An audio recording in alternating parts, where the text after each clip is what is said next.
राम राम। जैसा कि मैं पिछले प्रसंग में बता रहा था, किस तरह राम लक्ष्मण कुटिया पर आए और सीता को ना पाकर विलाप करने लगे,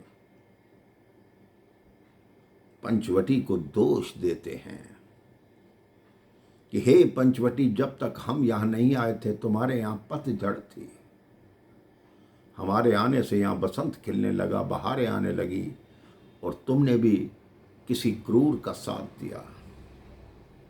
राम जी लक्ष्मण को कहते हैं कि सीता को या तो कोई असुर ले गया है या कोई राक्षस उसको खा गया है। मेरी सीता का मुख असुरों के हाथ में पड़ने पर ऐसे हो गया होगा जैसे चंद्रमा राहु के ग्रसने पर हो जाता है। हे लक्ष्मण, जब मैं अयोध्या में लौट कर जाऊंगा अपने सूने अंतःपुर में प्रवेश कैसे करूंगा? महाराज जनक जब मुझसे पूछने आएंगे कि मेरी पुत्री कहां है तो मैं क्या उत्तर दूंगा? और मेरी मां कौशल्या ने कहा था कि राम आना तो तीनों आना, वरना अपना मुख मत दिखलाना। राम जी फूट फूट कर रोते हैं और पंचवटी को उजाड़ वीरान कर देते हैं। कई लोग टीका करते हैं मेरे भाई बहन कि लक्ष्मण जी ने जो रेखा खींची थी उसको सबसे पहले जो पार किया था भगवान श्री राम ने किया था, क्योंकि सीता जी बाहर आई उसके बाद सबसे पहला प्रवेश कुटिया में राम जी ने किया। कह रहे हैं तब उस रेखा का वो बल कहाँ गया था जब लक्ष्मण जी ने रेखा खींची थी। तो संत बड़ा सुंदर उत्तर देते हैं। वो कहते हैं जिस कारण के लिए रेखा खींची गई थी, जब सीता जी ने वो मर्यादा ही तोड़ दी तो उस रेखा की मर्यादा समाप्त हो गई मेरे भाई बहन।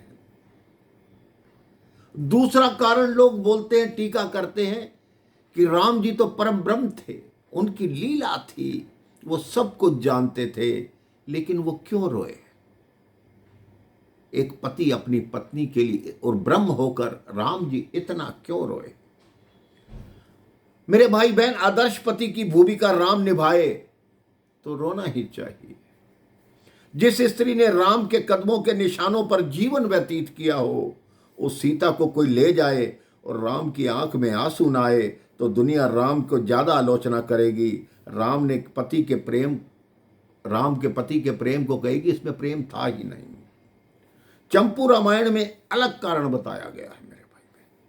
तलाश करते करते जब किसी ऋषि कुटिया के आगे पहुंचते हैं राम जी और जोर से रोने लगते हैं। जंगल में ऋषि मुनि रहते थे, कुछ नए नए ऋषि बने थे जिनकी भक्ति अभी परिपक्व नहीं थी।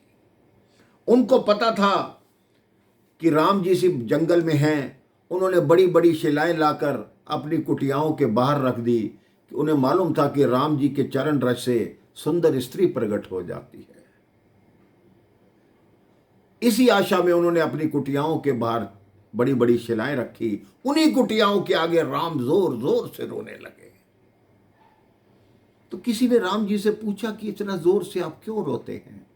कहते हैं मैं इन ऋषियों को बताना चाहता हूं कि तुमने एक स्त्री की आस में बाहर शिलाएं रखी, लेकिन जब पत्नी खोती है तो कितना दर्द होता है, ये बताना चाह रहा हूं। राम जी इसीलिए रोए। राम जी कहते हैं पंचवटी को देखकर कहां वो फूल फुलवाड़ी, कहां वो दिव्य उपवन है, जहां फला फूला घर था जो जड़ा हुआ वन है। लक्ष्मण जी कहते हैं अब आगे चलें भैया। लक्ष्मण जी कहते हैं हाँ हाँ भैया, अब किसी निर्जन गुफा में ठिकाना बनाएंगे हम, कहीं तो ढूंढ लेंगे मुंह छिपाने का बहाना हम।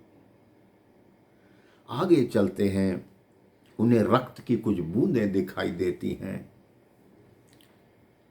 कुछ पंख बिखरे हुए दिखाई देते हैं और एक करुण स्वर सुनाई देता है, राम राम राम। राम लक्ष्मण जी उसी स्वर की तरफ भागते हैं। देखते हैं घायल अवस्था में गिद्धराज जटायु पड़े हैं, पूरा शरीर खून से लथपथ है। राम जी ने तुरंत उनको अपनी भुजाओं में लिया, अपनी जटाएं खोली, अपनी जटाओं से उनका रक्त साफ किया। मेरे भाई बहन, मैं आपको एक पूर्व प्रसंग में बता चुका हूं कि जटायु जी का अंतिम संस्कार करने राम जी क्यों आए, ये पूरी कथा आप मेरे पहले प्रसंगों में सुन चुके हैं। जटायु राम जी को सारा हाल बताता है।